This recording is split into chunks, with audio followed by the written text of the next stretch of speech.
Hello दोस्तों, आज की क्लास का हमारा टॉपिक है पंचवर्षीय योजनाएं। पंचवर्षीय योजनाओं का कॉन्सेप्ट विश्व में सबसे पहले यूएसएसआर यानी कि रूस में आया था। जोसेफ स्टालिन के द्वारा सन 1928 में से लाया जाता है। अगर भारत की बात करूं तो भारत में 1950 में योजना आयोग का गठन होता है और पहली पंचवर्षीय योजना आती है 1951 से 1956 के बीच में। ये पहली पंचवर्षीय योजना जो थी ये हेराल्ड डोमर मॉडल पर आधारित थी और इसमें सबसे ज़्यादा जो बल दिया गया था वो कृषि पर दिया गया था।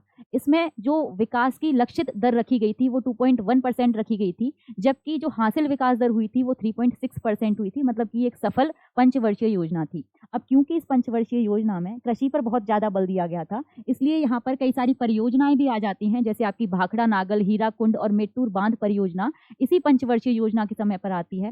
और इसी पंचवर्षीय योजना में आपके 3 भारतीय औद्योगिक संस्थान यानी कि 5 भारतीय औद्योगिक संस्थान यानी कि 5 आईआईटी की स्थापना हो जाती है।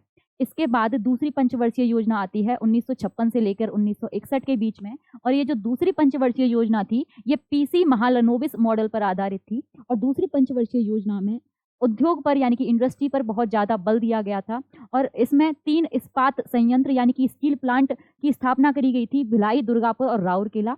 इसमें जो लक्षित विकास दर रखी गई थी वो 4.5% की रखी गई थी, जबकि वास्तविक जो विकास दर हासिल हुई थी वो 4.27%, मतलब लक्ष्य से थोड़ा सा कम हासिल हुई थी। इसके बाद तीसरी पंचवर्षीय योजना आती है 1961 से 1966 के बीच में। इसमें कृषि और उद्योग दोनों पर बल दिया जाता है। ये जो पंचवर्षीय योजना थी ये गडगिल योजना के रूप में जानी जाती है।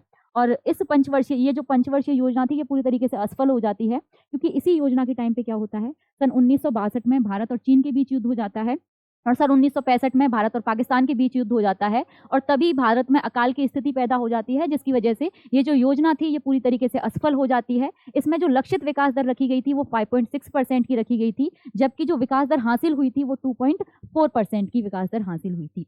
इसके बाद पहला अवकाश आता है पंचवर्षीय योजनाओं में। यहाँ पर 3 साल का अवकाश रहता है। और चौथी पंचवर्षीय योजना आती है 1969 से लेकर 1974 के बीच में। ये जो पंचवर्षीय योजना थी इस योजना ने कृषि विकास और भारत में हरित क्रांति पर जोर दिया था, क्योंकि सन 1968 में हरित क्रांति आ चुकी थी भारत में। और ये जो योजना थी आपकी सन 1969 से शुरू हुई थी, तो इस योजना में हरित क्रांति पर बहुत ज़्यादा बल दिया गया था। इसमें जो लक्षित विकास दर रखी गई थी वो 5.6% की रखी गई थी, जबकि जो वास्तविक विकास दर इसमें हासिल हुई थी वो 3.3% की हुई थी। और इसी पंचवर्षीय योजना में, मतलब चौथी पंचवर्षीय योजना के समय पर ही 14 बैंकों का राष्ट्रीयकरण होता है। इसके बाद 5वीं पंचवर्षीय योजना आती है सन 1974 से लेकर सन 1978 तक के बीच में ये योजना रहती है। इस योजना में क्या हुआ है, तो इस योजना के तहत रोजगार को बढ़ावा दिया गया, मुद्रास्फीति की जांच करी गई, गरीबी उन्मूलन यानी कि गरीबी हटाओ योजना और न्याय पर बहुत ज़्यादा बल दिया जाता है इस योजना में। इस योजना में ये जो योजना थी ये डीपी धर द्वारा तैयार करी गई थी। इस योजना का जो राजनायक थे वो डीपी धर थे। और इसके अलावा जो नेशनल हाईवे का कॉन्सेप्ट आता है वो आपका 5वीं पंचवर्षीय योजना के टाइम पर ही आता है। इसमें जो लक्षित विकास दर रखी गई थी वो 4.4% की रखी गई थी और जो वास्तविक विकास दर थी वो भी 4.4% की थी। उसके बाद बीजेपी की सरकार आ जाती है और इस योजना को खारिज कर दिया जाता है। फिर क्या होता है, उसके बाद फिर से एक अवकाश आता है जिसे हम दूसरा अवकाश कहते हैं। तो दूसरा जो अवकाश रहता है वो सन 1978 से 1980 के बीच में रहता है। और 1980 के बाद फिर से एक पंचवर्षीय योजना आती है जो 1980 से 1985 के बीच में रहती है। इस पंचवर्षीय योजना में बुनियादी ढांचे में बदलाव व कृषि पर समान रूप से केंद्रित थी ये जो पंचवर्षीय योजना थी। और इसमें जो लक्षित विकास दर थी वो 5.2% की रखी गई थी, जबकि जो वास्तविक विकास दर हासिल हुई थी वो 5.4% की हासिल हुई थी। इसके बाद आती है 7वीं पंचवर्षीय योजना। ये जो 7वीं पंचवर्षीय योजना थी ये 1995 से 1990 के बीच में रहती है। इस पंचवर्षीय योजना का जो मुख्य उद्देश्य था वो आर्थिक व अनाज में उत्पादकता में वृद्धि और इसके साथ साथ रोजगार के अवसर पैदा करना था। इस योजना के तहत 1989 में ही जवाहर रोजगार योजना आती है।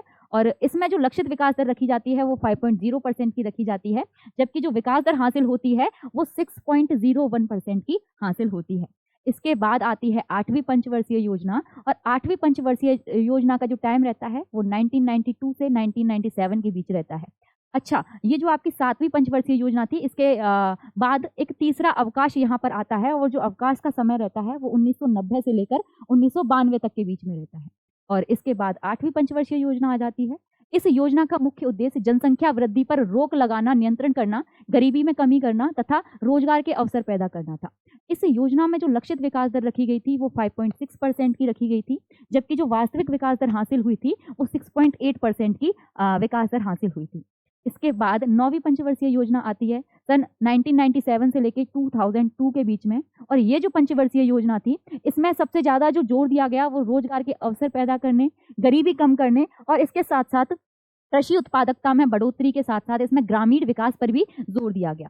ये जो पंचवर्षीय योजना थी ये न्याय व समानता की बात करती है, और इसमें जो लक्षित विकास दर रखी गई थी वो 6.5% की रखी गई थी, जबकि यहाँ पर जो वास्तविक विकास दर हासिल होती है वो 5.40% की विकास दर हासिल होती है। इसके बाद 10वीं पंचवर्षीय योजना रहती है आपकी 2002 से 2007 के बीच में। इसमें जो लक्षित विकास दर रखी जाती है वो 8.1% की रखी जाती है, जबकि वास्तविक विकास दर 7.7% की रहती है। इसका लक्ष्य रहता है कि अगले 10 सालों में भारत में प्रति व्यक्ति आय को दोगुना करना है। इसके बाद 11वीं पंचवर्षीय योजना रहती है 2007 से 2012 के बीच में। इसमें जो लक्षित वृद्धि दर रखी जाती है वो 8.1% की रखी जाती है, जबकि वास्तविक जो वृद्धि दर प्राप्त होती है वो 7.9% की वृद्धि प्राप्त होती है। इसमें तेज वृद्धि और समावेशी विकास यानी कि इंक्लूसिव डेवलपमेंट पर जोर दिया जाता है। और इसके बाद आती है 12वीं पंचवर्षीय योजना 2012 से 2017 के बीच में, और यही आखिरी पंचवर्षीय योजना रहती है। इसमें भी तेज और अधिक समावेशी विकास पर जोर दिया जाता है, और ये अंतिम पंचवर्षीय योजना रहती है। और इसके बाद नीति आयोग की स्थापना हो जाती है। 1 जनवरी 2015 को नीति आयोग का गठन हो जाता है।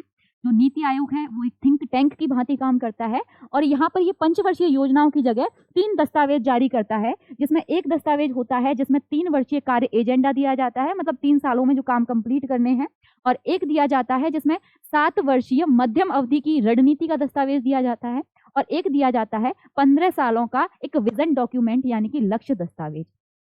नीति आयोग के जो अध्यक्ष होते हैं वो प्रधानमंत्री होते हैं। तो फिलहाल जो नीति आयोग के अध्यक्ष हैं वो नरेंद्र मोदी हैं। अगर बात करूं मैं कि नीति आयोग के प्रथम उपाध्यक्ष कौन थे, तो वो थे राजीव कुमार, और नीति आयोग के प्रथम सीईओ थे अमिताभ कांत।